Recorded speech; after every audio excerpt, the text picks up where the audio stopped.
So tonight we've got my top 10 algae-eating fish/inverts, and as with most of my top 10s, they are not 10, there's 12, but I hate keeping to numbers, so we're just rolling with 12. And the first thing I think is important to discuss is that you are just treating a symptom if you put algae-eating fish in. So it's more important to understand the core of the problem, which is most likely an imbalance of nutrients and light. So yeah, maybe consider treating that before just buying a fish to fix the problem. But sometimes it's not enough. So that's why we've got some fish here that are really good at that, and inverts. Yeah, if you have to keep your lights and your nutrients up for a particular reason, at that point, it's a good idea. Or alternatively, if you just like the fish or the invert that I'm talking about, well, why not pick them up? Hey. So not every fish and invert that I'm going to talk about will eat every type of algae. So keep that in mind as well. I will sort of touch on if a particular fish eats a particular type, but we'll get through that as we go through. And pretty much all the time, they also need to be fed or supplemented. Don't just expect them to live solely on algae. So the first one on the list is the classic, one of my favorites. It's got to be the Bristlenose Pleco. You know it, you love it, you've probably bred it, and it's just a good time. So Bristlenose, easy to breed, just give them a one-way cave. They are super hardy. The main thing that they don't respond well to is heat. So don't keep them too hot, and by heat I mean like above the sort of 80 degrees, 28 Celsius sort of range. Kind of under the 27 Celsius, 80 Fahrenheit, you'll be all good. They'll keep your glass absolutely spotless. You can take your glass magnetic cleaner or razor blade or whatever and just throw it in the bin, because they'll just go along like a one of those pool cleaners and just hoover on the glass all day. Super peaceful, and they can also hold their own against others, which is kind of good. So you can keep them in with your like African cichlids and stuff. The only thing with that is just be careful with some fish with larger mouths. Like I wouldn't keep them with an Oscar, because what can happen is an Oscar can attempt to eat one and then they'll get stuck and you'll end up losing both fish, which is just not a good time. So yeah, they can hold their own so long as they aren't small enough to get attempted to be eaten. Although I guess you could say that they'll hold their own even if they are eaten and get their revenge. So to distinguish females from males, the females will not have any bristles at all on the front of their face, where the males will get quite a nice sort of tufty beard.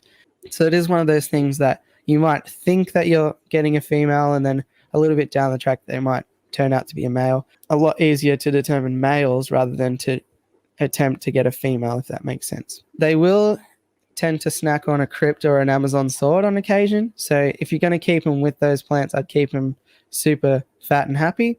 Throw down heaps of rapashi, soylent green, algae wafers, cucumber, watermelon, zucchini. They'll eat a lot of vegetables, blanched like greens like cabbage and lettuce and stuff like that. They'll also have a go at. And these guys will also come from like quite high flow areas, so they'll enjoy a bit of flow. pH range 5.8 to 7.8, but it's kind of a little bit flexible. And then yeah, for temperature, anything between 73 to 80, which is 23 to 27 Celsius. You can get many varieties as well. You can get longfin varieties, albino varieties, common varieties, sort of a browny color with spots. Then also you can get into your L numbers as well, like your peppermint and starlight, I believe, which are like a black with white spots. There's also a ton of different varieties. So yeah, for the most part, just with the L number ones, just check that they're actually algae eating, because some of the L numbers are actually carnivorous, so they won't help you too much with your algae problem. So that's number one. Yeah, so these guys are mainly clean like softer sort of algae off the glass and surfaces and stuff like that. They'll, you know, when you put new driftwood in and it gets that filmy sort of stuff, they love cleaning that up, anything like that. But they're not going to go and attack your blackbeard algae and stuff like that. They may go over it and dislodge it from a surface, but that's about it. They're not actually going to eat it. Something that may is, this is an Amana shrimp. Unfortunately, we don't really have them in Australia. But yeah, Amana shrimp are named after the late Takashi Amano, because he used to use them so often in his aquascapes for algae control. These guys are going to require brackish water for breeding. you may notice them have eggs, but none of them will hatch. They're really popular because they eat blackbeard algae, green spot algae, clodophora algae, string algae, and many other different algae types. So they're kind of a really great all-rounder. pH 6.5 to 7.5, and temperature 70 to 80 Fahrenheit, 22 to 26 Celsius. So it's a bit of a smaller range. You want to make sure that you have a bit of calcium and stuff in the water for these guys as well when they molt. But yeah, unfortunately, I would love to keep a few of these here, but not that available in Australia. What we do have are these guys. These are Darwin Shrimp, Caridina NT nilotica, or also what's available are North Queensland Algae Shrimp, which are Caridina longirostris. They don't always have the big red nose like this guy does. They can sort of look a bit different, but these are kind of like an example of our cool algae shrimp that we can get in Australia. So these guys enjoy a pH of 6.8 to 7.6, temperature between 22 to 27 Celsius, 72 to 81 Fahrenheit.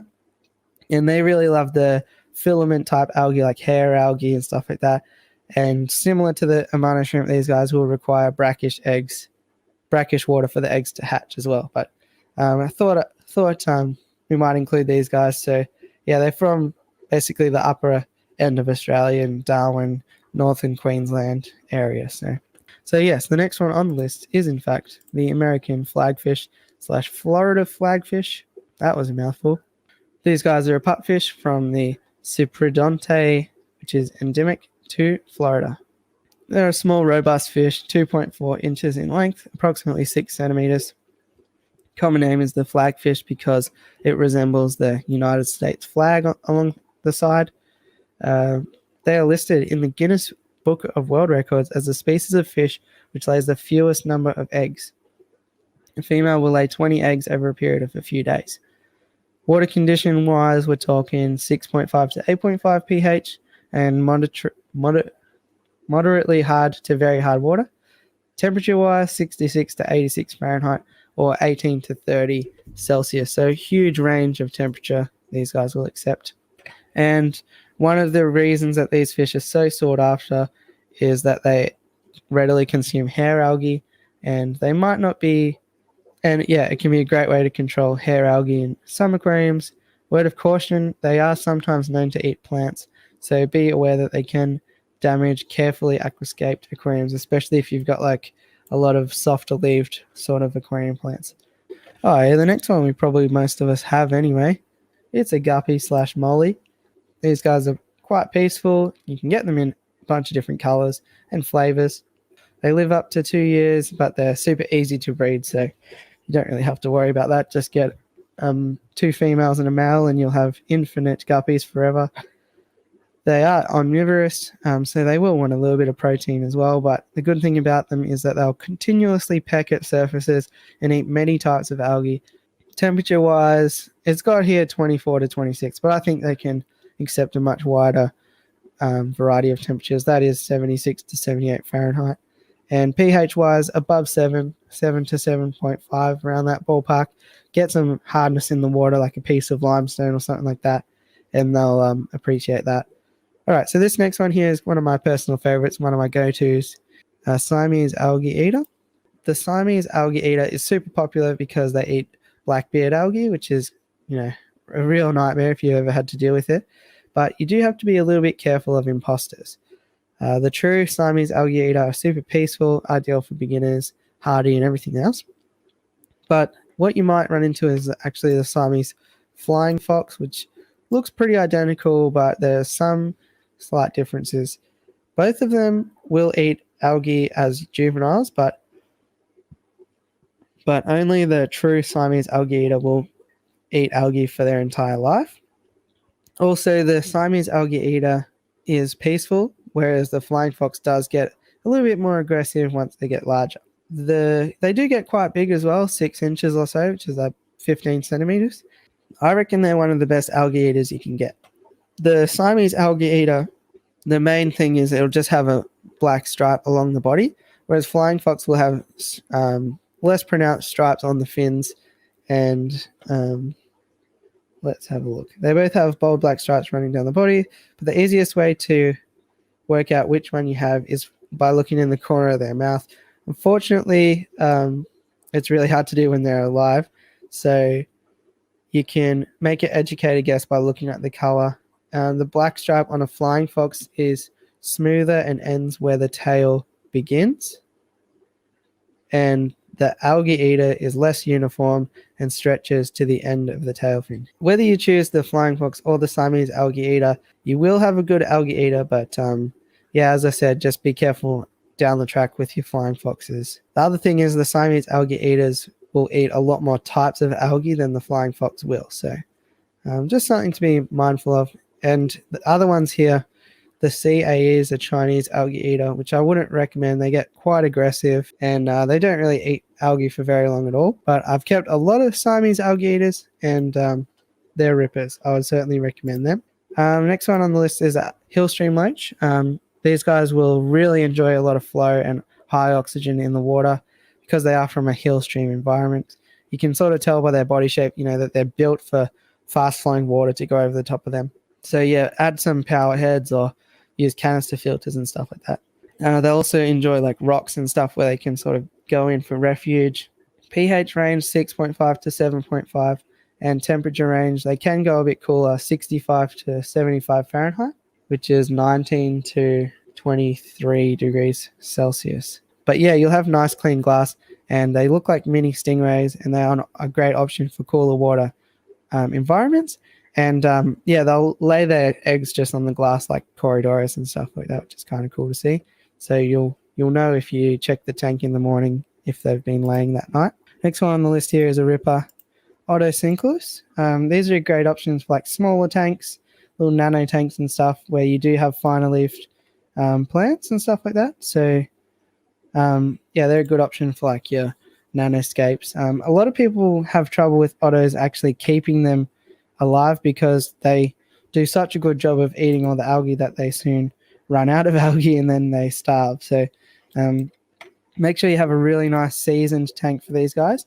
And an option might be to actually just keep rocks outside in a bucket, let them grow algae, and then just swap them in every now and then just to make sure that the Ottos are going to have enough food. So yes, these guys water temp 72 to 79 Fahrenheit, 22 to 26 Celsius. 6.8 pH to 7.5 pH. Super great community fish. They're not going to bother anything. They may get eaten though, so because they're quite small. So just keep an eye on that. These guys will eat a lot of the soft algae once again, biofilmy sort of algae, and yeah, it's pretty good to. But yeah, once again, just make sure that the tank is clean but not sterile because yeah. You can also supplement these guys with algae wafers and veggies as well, like zucchini once again, but sometimes they don't eat it, sometimes they do, so give it a go. In terms of like a super good trio, like if you got pretty much any tank without big fish in it, there's a really nice trio. Like if I had all these available, I'd definitely go with Ottos, Amanas, and maybe Neorite snails or Siamese algae eaters. But a Siamese algae eater might have a golden Amana shrimp. You can also mix it up and have a bit of a combination of all, like a number of these, and really tackle a lot of different types of algae as well. Next one, sweet fish, and I want to keep them. We got a royal whiptail / father weller / twig cat. Lots of names for these guys, and they probably differ slightly, but yeah, they're really unique, thin twig-like appearance and like streamer extensions on the tail. The royal falwella is primarily nocturnal. However, often they will become active during the daylight hours after they're in an aquarium for a while with like driftwood and other hiding places. They're not known to eat a lot of wood like other Loricariidae, but they might benefit from the wood, at least to eat the biofilm and stuff like that in the diet, and at least as a hiding place as well. So they're not going to bother your plants, and they'll eat plenty of different types of algae, mostly the softer types again. Feed them heavy in veggie matter, including high quality veggie flakes, sinking wafers, pellets, and that sort of thing. They'll also eat a lot of veggies like the bristlenose, so peas, spinach, zucchini, cucumber, that sort of thing. Temperature wise, 72 to 86, which is 22 to 30 Celsius. pH 6.5 to 7.5. And maximum size, like this is going to sound massive, 20 centimeters, 8 inches, but they're long twigs, so not too crazy. And what else? Yeah, so they're pretty awesome looking strange fish. They're one of those that your friends might be looking in the tank and then realize that they're looking at a fish, not a twig. So, all right, next one on the list are mystery snails. Oh yeah, the thing about mystery snails are they're pretty good escape artists. So don't have any gaps or anything in your tank, or you'll find a bit of mystery snail jerky on your floor. pH wise, 7 to 7.5. Just like any snails, they'll appreciate some calcium and stuff in the water for their shell growth. Temperature wise, 68 to 82, 20 to 28 Celsius. Yeah, higher on the hardness side with the mineral content, the calcium content. They can have difficulty righting themselves, so just be a bit careful when you put them in the aquarium. Don't just throw them in, because if they land upside down, they'll have a difficult time tipping themselves over. They like that soft, filmy algae as well, and they'll clean up off plant leaves, aquarium glass, and other surfaces. But they can sometimes get a bit hungry for plants. So if you want to keep these guys with plants, you're better off with like harder leafed plants like Anubiuses and stuff like that. I wouldn't go on to anything too soft, because they might eat a particular live plant. They can be a nice big feature, something that you're certainly going to notice in the tank. All right, so the next one we talked about a little bit earlier, and that's the nearite snails. These guys are one of the best algae eaters possible. They do need brackish water to hatch the eggs, so you won't get the overpopulation of the snails that can sometimes happen, but you can get the overpopulation of eggs, which are really difficult to remove, and not many things eat the eggs because they're like quite hard, like for an egg. So not even your Corydoras or your plecos and stuff will have an easy time eating the eggs. So you kind of just need to wait it out till the eggs soften up and then disappear. So kind of annoying. You can end up with a lot of tiny eggs all over the place, which can look a bit unsightly. But your glass and surfaces will be spotless, and maybe with that in mind, you don't keep them in your main display tank, but you use it as like a plant quarantine sort of thing, or an algae hospital sort of thing, where you just drop your plants covered in algae in there. They clean it all up, do whatever they want, and then later on down the track you can make the tank a bit brackish if you want and breed them and sell them or whatever. You'll probably make a pretty penny. Down this way they're really quite expensive. They can be like $10 each, so that's kind of a bit unaffordable for some people. But yeah, they come in super awesome colors.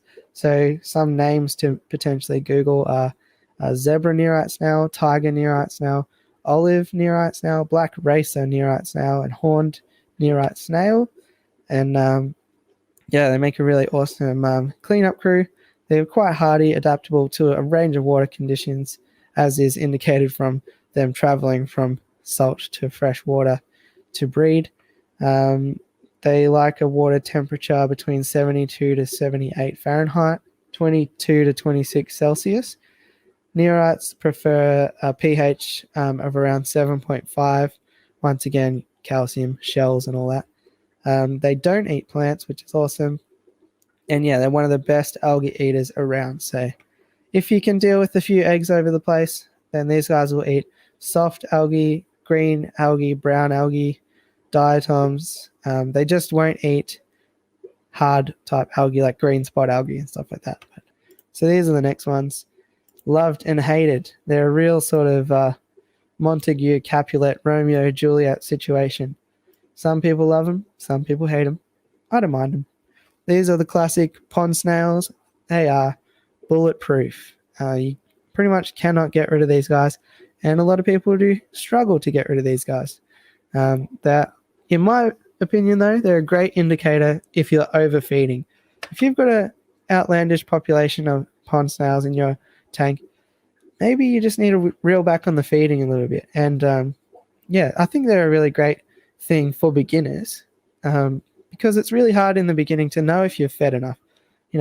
your fish are just going to be front and center saying, I haven't had enough. I need second breakfast. Like off Lord of the Rings. They're like, what about the Levensies? And then, you'll just be feeding 200 times a day.